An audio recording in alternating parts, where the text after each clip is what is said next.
Nestled between two weather-worn brick buildings on a quiet street in Savannah, Georgia, stood a little flower shop that time seemed to have forgotten.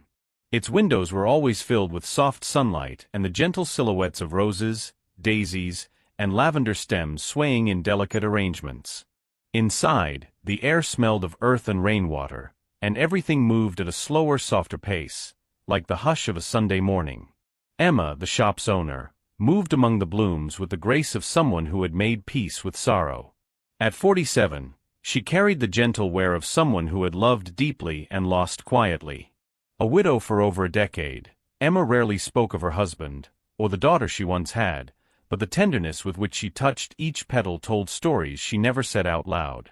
Locals often said the shop felt like a sanctuary, somewhere you didn't just buy flowers, but where your heart could take a breath.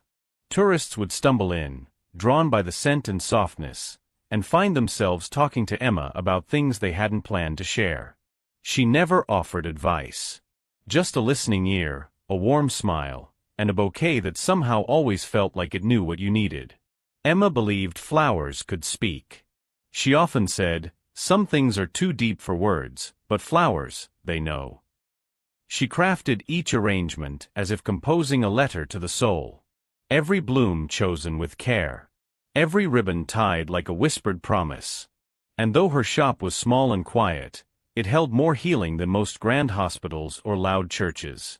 Because in a world full of noise, Emma's flowers had learned the language of silence, and the beauty of being heard. Charles Whitman had built empires, skyscrapers that bore his name, corporations that stretched across oceans, but none of it filled the silence that echoed through the halls of his riverfront mansion. At 68, he was a man carved by grief. Since the death of his wife, the sparkle in his eyes had dulled, replaced by a heavy stillness. He rarely entertained guests, rarely left his estate. The world knew him as a billionaire, a visionary, a man of numbers and power. But in truth, Charles had become a ghost in his own home. The only light that remained in his life was Daniel, his 9-year-old son. Once full of laughter and endless curiosity, Daniel had changed after the accident.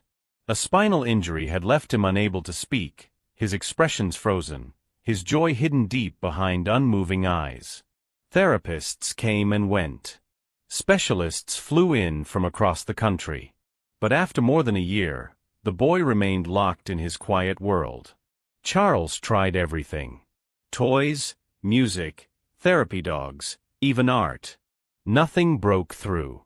He sat beside his son each morning in the garden by the river, hoping for a flicker, a smile, a glance, a single sound. But Daniel only stared, lost in a place no one could reach. Charles never said it aloud, but the silence scared him. Not because he couldn't fix it, but because he feared his son had already given up. And so, each day, he carried the weight of two broken hearts, his own, and the one he could no longer hear beating in his child. He didn't know that hope would return in the most unexpected form. Not from medicine or science, but from a single flower. And a woman who believed flowers could speak. It was a cloudy Tuesday afternoon when Charles, for reasons he couldn't explain, turned his car down the quiet lane that led to a small flower shop nestled beneath moss-draped oaks. He hadn't planned it. He rarely made unscheduled stops.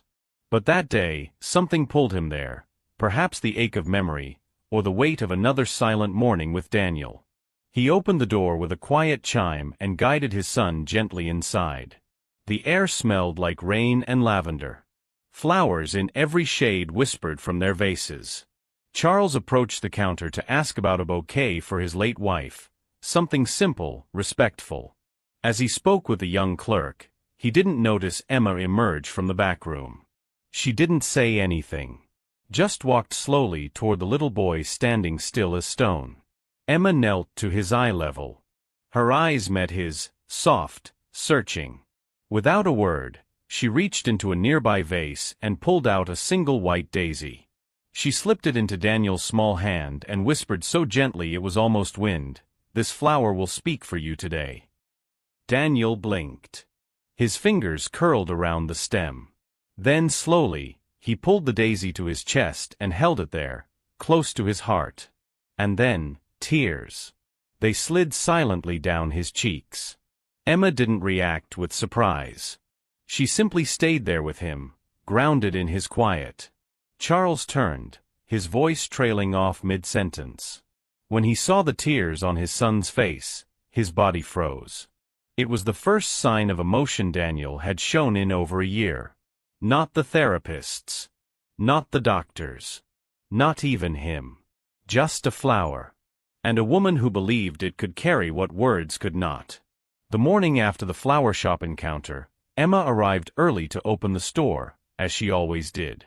The dew was still clinging to the glass panes, and she was trimming a vase of wild asters when the front door chimed softly. Standing there was a woman in a crisp black coat, poised, formal, unmistakably from another world. "I work for Mr. Charles Whitman," the woman said, offering a small envelope with the weight of something far more personal than paper. "He asked me to deliver this personally." Emma took it with a puzzled smile. The envelope was thick, embossed with initials she didn't recognize until she flipped it open. Inside was a letter written in careful, deliberate script. It wasn't long. Just a few lines. "Ms. Emma, I don't understand what happened yesterday. But my son cried, for the first time in over a year. If you're willing, I'd like to invite you to visit our home. Not as a therapist, but as someone who seems to speak his language. A floral emotional consultant, if you will." Emma blinked, unsure whether to laugh or cry. She had never heard of such a title, and certainly never thought she'd be offered one by a billionaire. She read the note again. It wasn't polished. It wasn't cold. It was a father asking for help. Not with money. Not with influence. But with something far more delicate, a boy's broken heart. Emma stood there quietly, the letter pressed to her chest, unsure of what path she had just been invited into. But deep down, something told her. Flowers weren't done speaking for Daniel. Emma sat alone behind the counter, the letter from Charles resting quietly on her lap. The flower shop was empty, save for the faint hum of the refrigerator and the scent of fresh-cut peonies. She had read his note at least a dozen times, each word sinking deeper, heavier, like petals falling one by one into water. A floral emotional consultant. It sounded lovely. Absurd. Impossible. She smiled softly to herself, then shook her head. She wasn't a therapist. She wasn't trained to heal anyone's trauma. She was just a woman who once held her daughter's tiny hand as it went still, and had never stopped listening to silence since. When the house went quiet after the funeral, Emma found solace in flowers. Each one seemed to hold a language the world had forgotten, gentle, honest, patient. In time, they spoke for her. In time, they helped her breathe again. But what could she possibly offer a billionaire and his wounded child? She pulled out a small photo from her apron pocket, faded now, edges worn smooth from years of being touched. A little girl in rain boots, holding a bouquet twice her size. Emma closed her eyes and exhaled slowly. Maybe she couldn't fix anything. But maybe she didn't have to. She walked to the back room, cut a single sprig of lavender, and placed it on the counter beside the letter. Then, with quiet conviction, she picked up a pen and scribbled a reply. "Mr. Whitman, I'm not a doctor. I don't pretend to be. But if your son finds comfort in flowers, I'm willing to bring him a few more. Not as a healer. Not as a professional. But as a mother who still believed in the quiet power of petals." By the end of the week, Emma found herself standing at the gates of the Whitman estate, a sprawling ivy-covered mansion perched along the river, as silent and somber as the man who owned it. She clutched a small bouquet wrapped in brown paper, white hyacinths, soft chamomile, and a single pink peony tucked at the center. Not fancy. Not grand. But thoughtful. She had agreed to come twice a week. No expectations. No promises. Just flowers. Just stories. When the housekeeper led her through the long marble halls, Emma felt out of place, like a wild daisy in a room full of crystal chandeliers. But when she stepped into the sunroom where Daniel sat, everything else faded. The boy was curled in an armchair, gazing out toward the river. Still as ever. Silent. Emma didn't ask him to speak. She didn't reach for his hand. She simply sat beside him, unwrapped the bouquet, and laid it gently on the table. "These are chamomile," she said softly, as though speaking to the air. "They're quiet little things, don't like attention. But did you know they help people sleep better? Even flowers can be gentle and brave at the same time." Daniel didn't look at her. But his eyes flicked, just slightly, toward the blooms. From that day on, Emma returned every Tuesday and Friday, each time bringing a new arrangement and a new story. Sunflowers that chased the sun. Lavender that whispered peace. Daisies that remembered. She never asked for a response. She simply believed that somehow, deep inside, Daniel was listening. And in her heart she knew. Flowers didn't need words to be understood. The Whitman estate was a masterpiece of architecture. Grand columns, polished stone floors, and windows tall enough to frame the sky. But beneath all the beauty, there was a stillness that clung to the air like dust on untouched furniture. Everything gleamed, everything functioned, but nothing felt alive. Emma had never been in a place so immaculate, yet so empty. Every clock in the house ticked with perfect precision. Meals were served to the second. Curtains opened and closed by remote control. Even the flowers in the vases, perfect white, scentless, looked as if they'd never truly bloomed. The staff moved with quiet efficiency, faces polite but unreadable. No one lingered. No one laughed. It was a house where grief had settled in like wallpaper, present in every room, but never acknowledged. Emma carried her small bouquet through the long hallways like a flicker of something human. She noticed how the walls were lined with portraits of ancestors, all stern-eyed and regal. But no pictures of Daniel. No drawings. No fingerprints on the glass. When she reached the sunroom where Daniel waited, she paused, not because she was intimidated, but because she understood. This wasn't just a house. It was a fortress built to hold in pain. Charles had created a world of order to manage the chaos inside him. Everything controlled. Everything safe. Everything cold. Emma stepped forward and placed a bright marigold on the table beside Daniel. "They say marigolds can chase away sadness," she whispered. No one responded. No one had to. The color alone felt like rebellion. In a place built on silence and wealth, Emma's flowers had no place. But maybe, just maybe, that's exactly why they were needed. It didn't take long for the whispers to start. Emma could feel the looks each time she stepped through the grand entryway. Quick glances exchanged between the housekeeper and the butler, the tight smiles from a private nurse, the subtle scoffs from the sharply dressed therapist who always seemed too busy to make eye contact. They didn't say it out loud, not at first. But their silence was loud enough. One afternoon, as Emma arranged a bouquet of soft yellow tulips in Daniel's sunroom, the therapist lingered at the door. His arms were crossed, expression unreadable. "You really believe flowers do something?" he asked, more condescending than curious. Emma didn't look up. She gently placed a tulip by Daniel's hand and smiled softly. "I believe some things don't need belief to work," she replied. He chuckled dryly, muttered something under his breath, and walked away. Behind closed doors, the staff spoke freely. "She's not qualified," the nurse had said. "Charles must be desperate." The housekeeper had nodded. "A florist playing doctor? It's irresponsible." To them, Emma was foolish. A romantic. A woman clinging to petals and fairy tales. But Emma never defended herself. She wasn't there to impress anyone. She was there for the boy who hadn't spoken in a year, but who now quietly began reaching for flowers before she even handed them over. That was enough. Emma knew that healing didn't always come with credentials.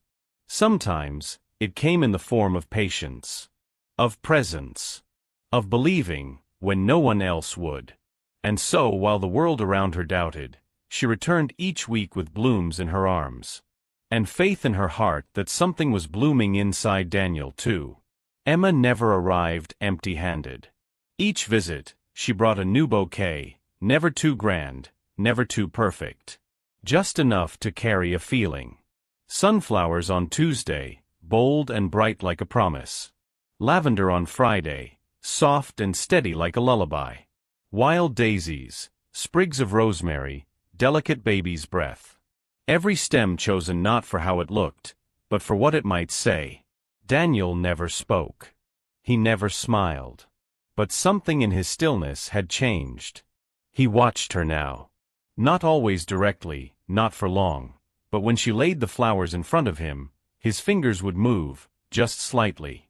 He'd trace the edge of a petal, gently pinch the stem. And always when she stood to leave, he would tuck one small piece, a petal, a leaf, a tiny blossom, into his palm and hold it close, like it meant something only he understood. Emma never asked what it meant. She didn't need to. It was a language too quiet for words, but loud in its own way. She spoke to him through flowers. Told him stories of fields that never gave up blooming. Of seasons that always returned. Of roots that held on, even when the wind was cruel. And though Daniel never said a word, Emma could feel it. He was listening. With every flower, a wall was coming down. With every petal, something inside him stirred. Others still doubted her. Still rolled their eyes at the florist and her fairy tales. But Daniel held onto those petals like lifelines.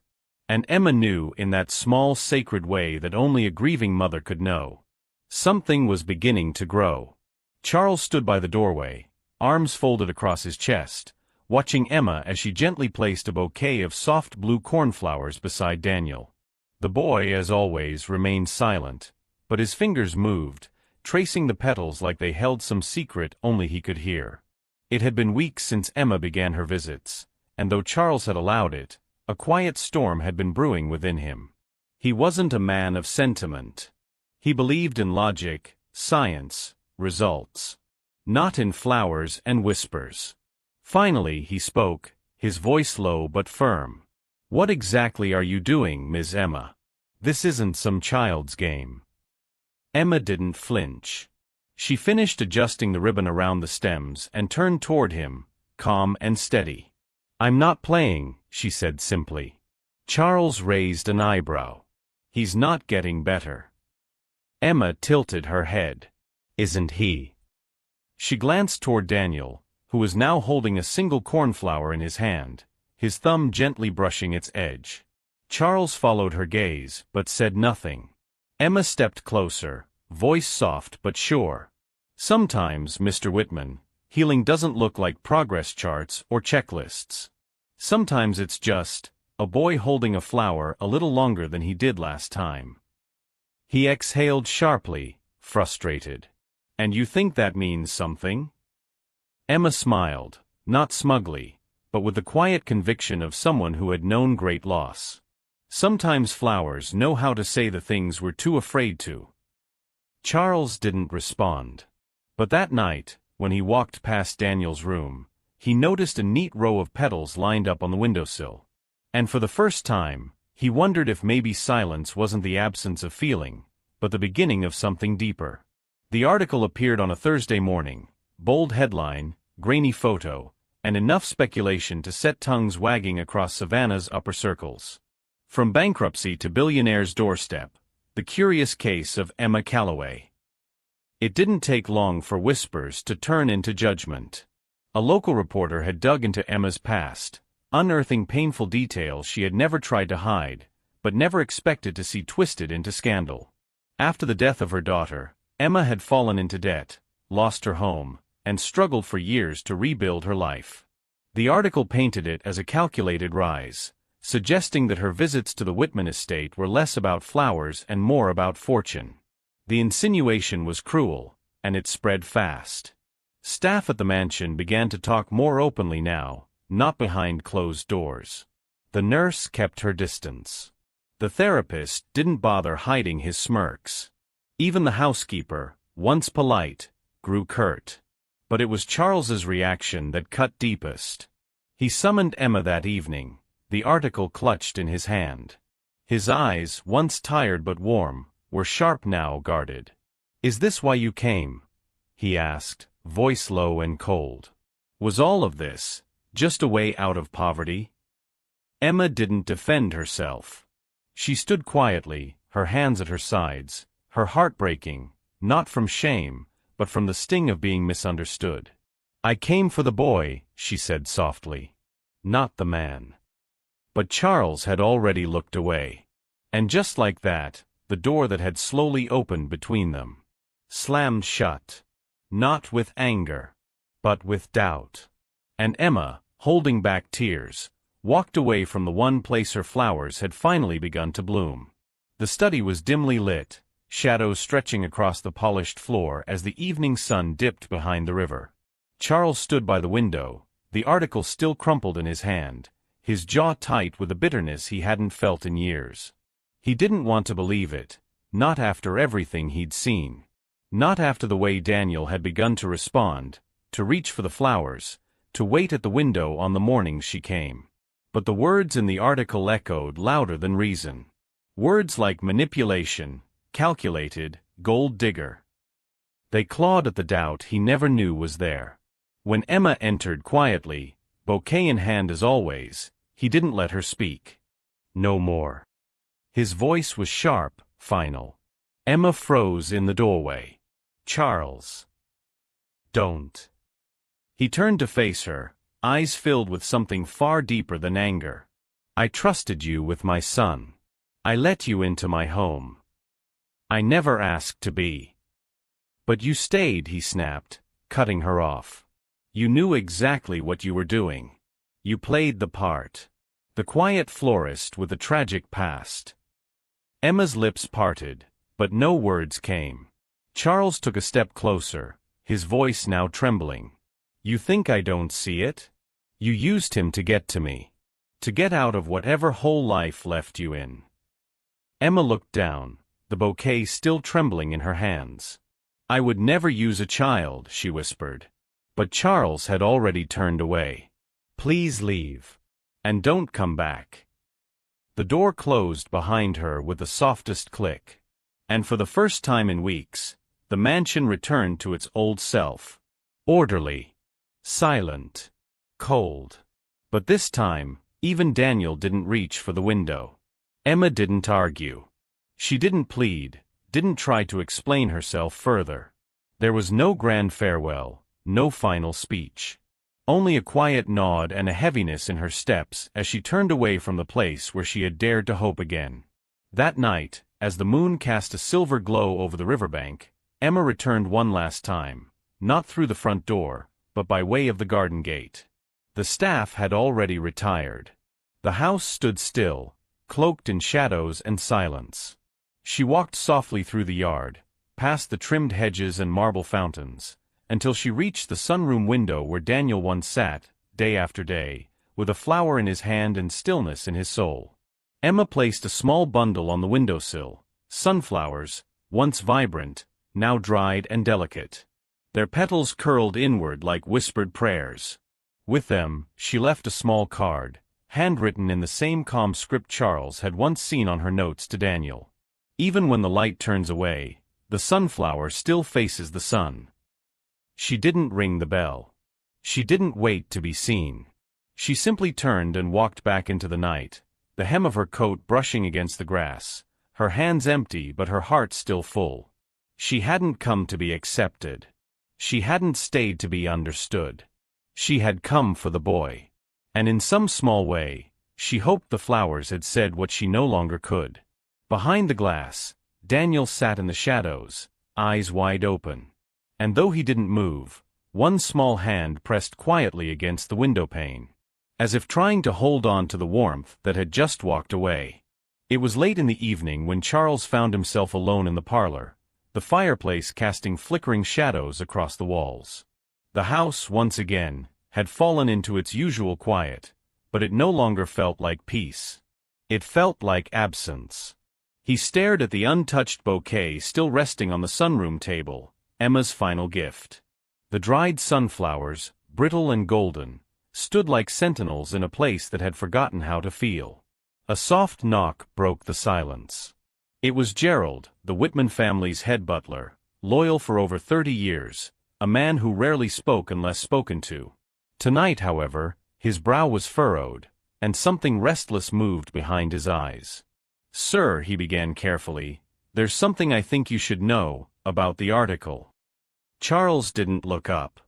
"I've read it." "Yes," Gerald said gently, "but I've also looked into the man who wrote it." That caught Charles's attention. Gerald stepped forward, lowering his voice. "He's connected to your cousin, Elliot. The one who challenged the trust last year."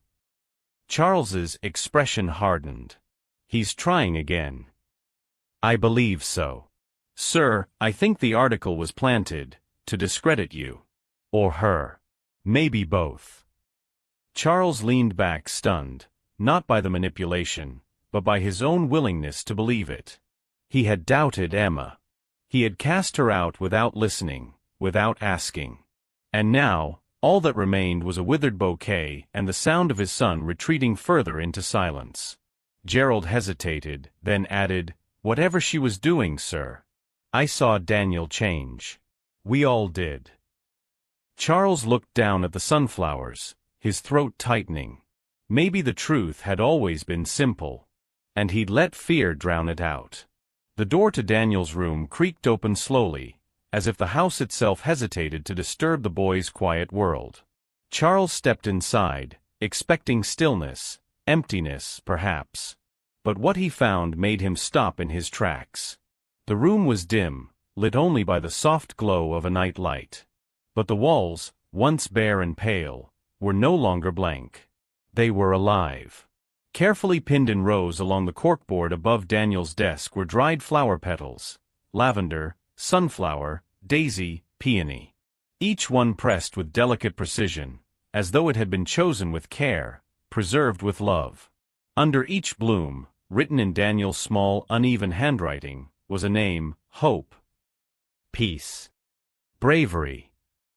Words Emma had whispered to him. Messages she had wrapped in petals. And then Charles saw it. In the center of the wall was a single sheet of paper. A crude drawing, childish and shaky, but unmistakably powerful. A little stick figure holding a bouquet, facing a much larger figure with tears falling from its eyes. Above it, in Daniel's handwriting, were 4 words. "She speaks for me." Charles felt the breath catch in his chest. It wasn't just therapy. It wasn't just flowers. Daniel had been speaking this whole time, just not in the language anyone had bothered to hear. And the woman Charles had sent away without a second thought. She had heard him from the very beginning.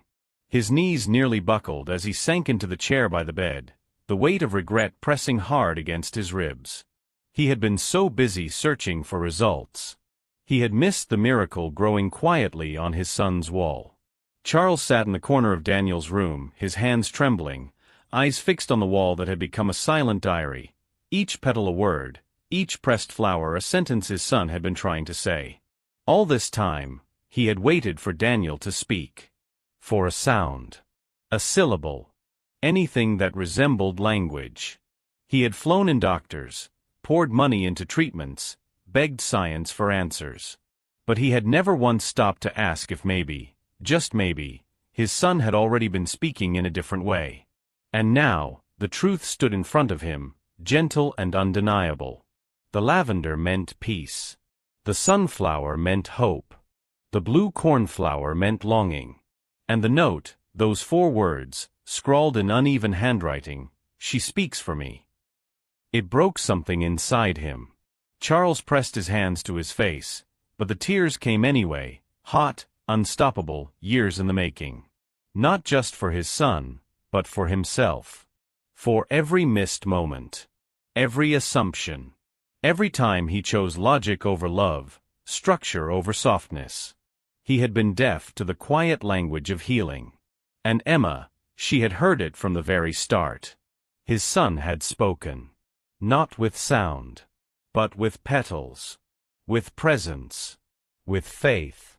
and it had taken losing her to finally understand what he had. Charles looked back at the wall through tear-blurred vision, his heart cracking open in a way it hadn't since his wife died. Daniel hadn't been silent. He'd just been waiting for someone willing to listen without needing words. And now, Charles was ready to hear everything. The bell above the door gave its usual soft chime as Emma looked up from the counter, wiping her hands on her apron. The shop had been quiet that morning, filled only with the gentle hum of music and the scent of fresh lavender. When she saw who stood in the doorway, her breath caught. Charles Whitman. He looked older than before. Not in body, but in spirit. As if the weight he'd carried had finally cracked through his polished surface. His eyes searched the room, then found hers. And for a long moment, neither of them said a word. In his hands, he held a bouquet. Lavender. The very first flower she had given Daniel. The one she had chosen for calm, for trust, for quiet beginnings. He stepped forward, his shoes soft against the worn wooden floor, and placed the bouquet gently on the counter between them. Emma didn't reach for it. She only looked at him, waiting. Charles's voice, when it came, was low and broken, not the voice of a billionaire or a father in command. Just a man, humbled. "Thank you," he whispered, "for speaking for my son, when I didn't know how." His eyes welled, but he didn't look away. "And now, I'd like to speak for myself." A pause. Then softer, barely audible. "I'm sorry." Emma's eyes shimmered, but she said nothing. Because in that moment, the lavender said enough. It spoke of healing, of forgiveness, of a beginning that neither of them had expected. And for the first time, they stood not as strangers from separate worlds, but as two people who had both lost something. And somehow, through flowers, had found a way back to hope. The gates of the Whitman estate slowly opened, just as they had weeks before, but this time, Emma wasn't just a guest. She was coming home. As the car pulled into the circular drive, the house seemed different. Still grand, still quiet, but softer somehow, as if the walls themselves had been waiting for her return. A few staff members peered discreetly from behind curtains, unsure of what to expect. But before Emma could even step fully onto the path, the front door swung open. And Daniel was there. No nurse. No prompting. Just a little boy with wide eyes and shaking hands, standing alone on the stone steps. He didn't hesitate.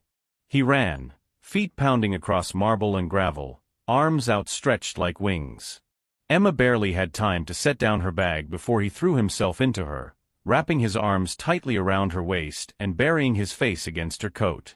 Emma froze, overcome, one hand gently finding the back of his head. And then, a whisper. So faint, so delicate, it might have been the wind. But she heard it. Flower. A single word. Spoken by a child who hadn't uttered a sound in over a year. Emma closed her eyes, the moment pressing against her like the first light of dawn. She didn't cry, not yet. She only held him tighter, rocking gently as if she were cradling the whole world in her arms. Behind them, Charles stood in the doorway, hand to his mouth, unable to move. And in that quiet moment, no doctors, no grand gestures, no scripts. Just one word, from one child, to one woman. A word that meant everything. A word that healed. Not every story ends with fireworks or fanfare. Sometimes, the most powerful endings are quiet, like a whisper carried on the wind, or a flower blooming where no one thought it could. Emma never sought recognition, never asked for thanks. What she offered was not a cure, not a miracle, just presence. Just gentleness. Just the willingness to listen in a way the world had forgotten. Charles learned in time that not all communication needs to come through words. Some of the truest things a heart can say are said without sound, through a touch, a look, a single bloom placed in silence. He had spent years building walls around his pain, mistaking silence for emptiness. But now, because of a florist with a quiet voice and a steady hand, he understood. Daniel had spoken all along. through petals pressed between pages, through drawings made in crayon and care, through the act of holding on when everything else had fallen away. And Emma had heard him, not because she was trained to, but because she knew the language of grief, the language of love. There are feelings too deep for vocabulary, moments too sacred for speech. But a heart that listens, truly listens, can hear everything. In a world that often moves too fast, demands too much, and values noise over meaning, sometimes all we really need is someone willing to sit beside us, with nothing but quiet understanding and the courage to stay. Because in the end, love doesn't always shout. Sometimes, it simply places a flower in your hand and waits patiently for you to feel it bloom. Some emotions don't need words, only a heart tender enough to hear them. If this story touched your heart, leave a like to help us spread a little more kindness. And if you love healing, heartfelt stories like this one, don't forget to subscribe so you won't miss the next video. Thank you for staying with us until the very end. See you next time.